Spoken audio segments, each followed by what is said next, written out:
Қарғыс атқыр деген тіркесті көптеген фильмдерде кездестіруге болады. Халқымызда бала тәрбиесінде қарғыс алма, алғыс ал деген тұжырым нақты айтылады. Қарғыс зәбір жапа шегіп қорлық көрген, азапталған адамның жәбірленушісіне ашынып айтқан зілді кейіс сөзі, лағнеті. Парапсихологияда тіршілік иесінің жәбірлеушіге қарсы кері әсерлі қуат күші. Жан жануарларда, өсімдіктерде, жер анада, аруақтарда өзін қорлаушыға қарғыс айтады.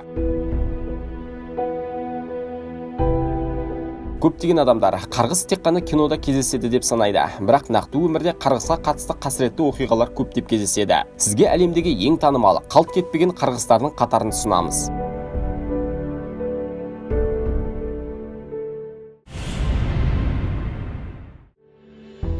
Хоуп алмасының қарғысы. Бұл 46 караттық гауһар құпия қаптамамен қоршалған және тарихи анықтамаларға қарағанда өз иелеріне тек бақытсыздық әкелді. Хоуп алмазы каллурлық найзаларда ғажайып көгілдір тас Сита құдайының мүсінін әшекейлейтін Үндістанда 3,5 ғасыр бұрын өндірілген 115 караттық көгілдір алмаз таверненің бір бөлігі болды. Галкондағы жақын жерде аңшы Жан Батист қымбат бағаға тавернені сатып алды. Кейіннен Версаль ауласына олжасын жеткізді. Алмаз бірнеше бөлікке бөлініп, түрлі аймақтарға тарады. Алайда таверненің қалған бөліктеріне қарағанда Хоуп алмасы жайлы ақпараттар кеңінен таралған. Себебі алмас кімнің қолына тисе де иесіне өлім сыйлайды. Ресейде 16-шы Людовик патша биліктен аластатылады. Кейіннен ханшайым Ламбали алмасты иелігіне алады. Көп ұзамай ханша есінен адасады.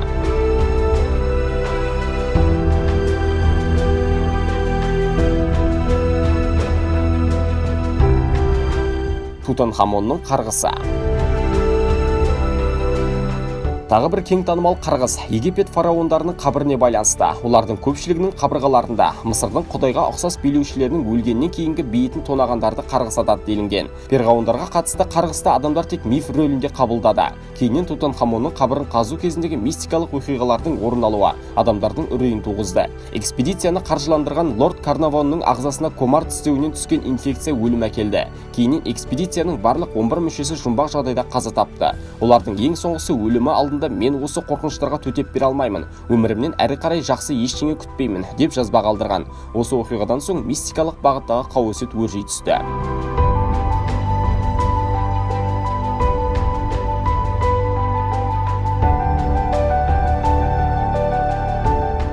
Кеннеди әулетінің қарғысқа ұшырауы.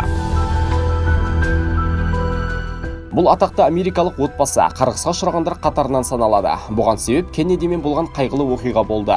Осы тектес фактор кез келген отбасыда болуы мүмкін, бірақ осындай ықпалды отбасымен болған жағдайда баспасөз қатты көңіл бөлді. Сөйтті де оқиғалар тізбегін қарғыс атқан деп бағалады. Саяси ықпалды қызметтегі Джон Кеннеди және Роберт Кеннеди өлтірілді. Ал 1999 жылы әуе апатынан кіші Джон Кеннеди қаза тапты. Оқиға мұнымен аяқталмады. Президент Кеннеди Розмаридің әпкесі қоғамнан оқшауланып өмір сүреді. Екінші дүниежүзілік соғыс кезінде Джозеф Кеннеди өлтірілді. Ал 12 жасында кіші Эдвард Кеннеди аяғынан айырылды. Майкл Кеннеди қайғылы оқиға салдарынан қаза тапты.